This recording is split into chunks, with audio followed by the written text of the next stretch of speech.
Assalamualaikum warahmatullahi wabarakatuh. Hai teman-teman, kembali lagi sama aku nih. Aku Arini Wulandari, NPM 1913022057, Prodi Pendidikan Fisika.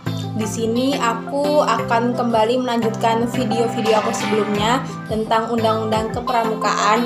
Di sini aku akan menjelaskan Undang-Undang Kepramukaan dari pasal 36 sampai 49. Disimak baik-baik ya teman-teman. Oke teman-teman, sebelum aku menjelaskan tentang pasal-pasal pramuka, biar tambah semangat nih, kita 2 kali tepuk pramuka dulu ya. Tepuk pramuka.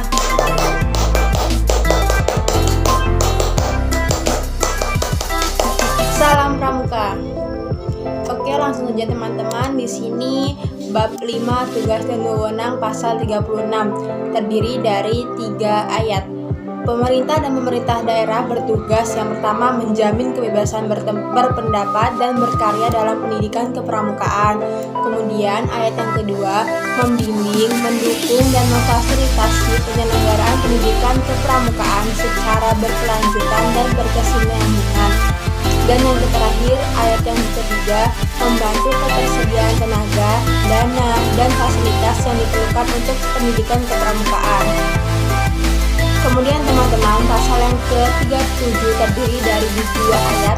Ayat yang pertama yaitu pemerintah dan pemerintah daerah berwenang untuk melakukan pengawasan terhadap penyelenggaraan pendidikan kepramukaan sesuai dengan ketentuan peraturan perundang-undangan. Kemudian ayat yang kedua, pengawasan terhadap pelaksanaan penyelenggaraan pendidikan itu sendiri, sebagaimana dimaksud pada ayat yang pertama, dilaksanakan oleh menteri dan gubernur serta bupati atau wali kota. Oke teman-teman, lanjut ke bab 6 hak dan kewajiban. Di bab 6 ini ada dari pasal 38 sampai 42. Oke, langsung saja ke pasal 38, terdiri dari 4 ayat, yaitu setiap peserta didik berhak mengikuti pendidikan kepramukaan, menggunakan atribut pramuka, mendapatkan sertifikat dan atau tanda kecakapan kepramukaan, serta yang terakhir mendapatkan perlindungan selama mengikuti kegiatan kepramukaan. Itu hak-hak peserta didik. Kemudian pasal yang ke-39 mengenai kewajiban peserta didik. Ada 3 ayat. Yang pertama, melaksanakan kode kehormatan pramuka, menjunjung tinggi harkat dan martabat pramuka, dan yang terakhir mematuhi semua persyaratan dan ketentuan pendidikan kepramukaan. Teman, sebelum kita lanjut ke bab yang ke-7 mengenai keuangan, kita tepuk pramuka dulu ya. Tepuk pramuka. Salam pramuka. Oke teman-teman, lanjut ke bab ke-7 mengenai keuangan yang terdiri dari pasal 43 hingga pasal 46. Pasal 43 terdiri dari 3 ayat, yaitu keuangan gerakan pramuka diperoleh dari iuran anggota sesuai dengan kemampuan, sumbangan masyarakat yang tidak mengikat. Yang ketiga, sumber lain yang tidak bertentangan dengan peraturan perundang-undangan. Kemudian ayat yang kedua, selain sumber keuangan sebagaimana dimaksud pada ayat yang pertama, pemerintah dan pemerintah daerah dapat memberikan dukungan dana dari anggaran pendapatan dan belanja negara atau anggaran pendapatan dan belanja daerah. Kemudian pasal ayat yang ketiga, sumbangan sebagaimana dimaksud pada ayat yang pertama huruf B, selain berupa uang dapat juga berupa barang atau jasa. Kemudian pasal yang ke-44, pengelolaan keuangan gerakan pramuka dilaksanakan secara transparan, tertib, dan akuntabel serta diatur sesuai dengan ketentuan peraturan perundang-undangan. Kemudian teman-teman, pasal yang ke-45 ada 2 ayat yang tentang satuan organisasi gerakan pramuka yang dilarang, yaitu yang pertama, menerima bantuan dari pihak asing tanpa persetujuan pemerintah. Yang kedua, memberi bantuan kepada pihak asing yang merugikan kepentingan bangsa dan negara. Oke teman-teman, lanjut ke pasal yang ke-46 terdiri dari 2 ayat. Ayat yang pertama, Satuan organisasi gerakan pramuka yang melanggar ketentuan sebagaimana dimaksud dalam pasal 45 dapat dibekukan oleh pemerintah atau pemerintah daerah.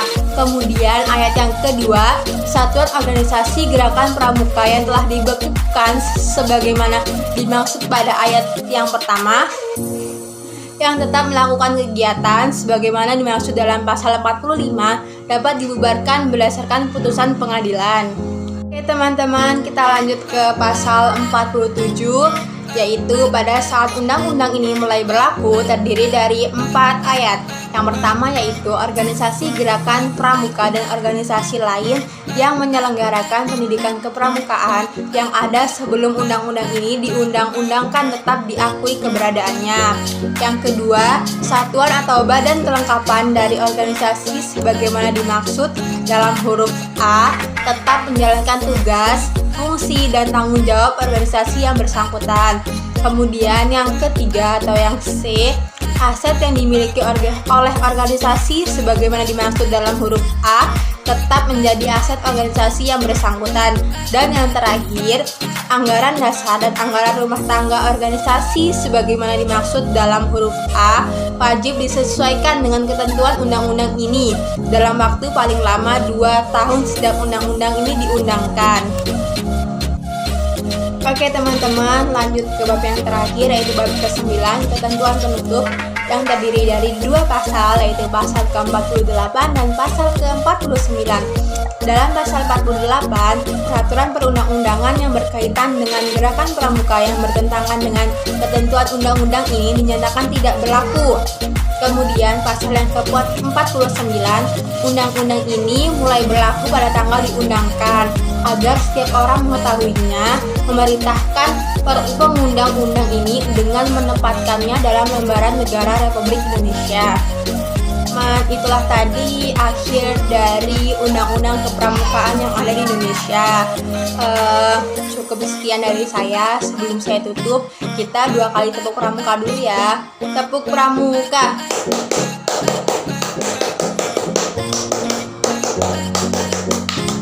Salam pramuka. Sekian dari saya, pasti banyak kesalahan. Saya mohon maaf, kepada Allah saya mohon ampun. Wabillahi taufiq wal hidayah. Wassalamualaikum warahmatullahi wabarakatuh.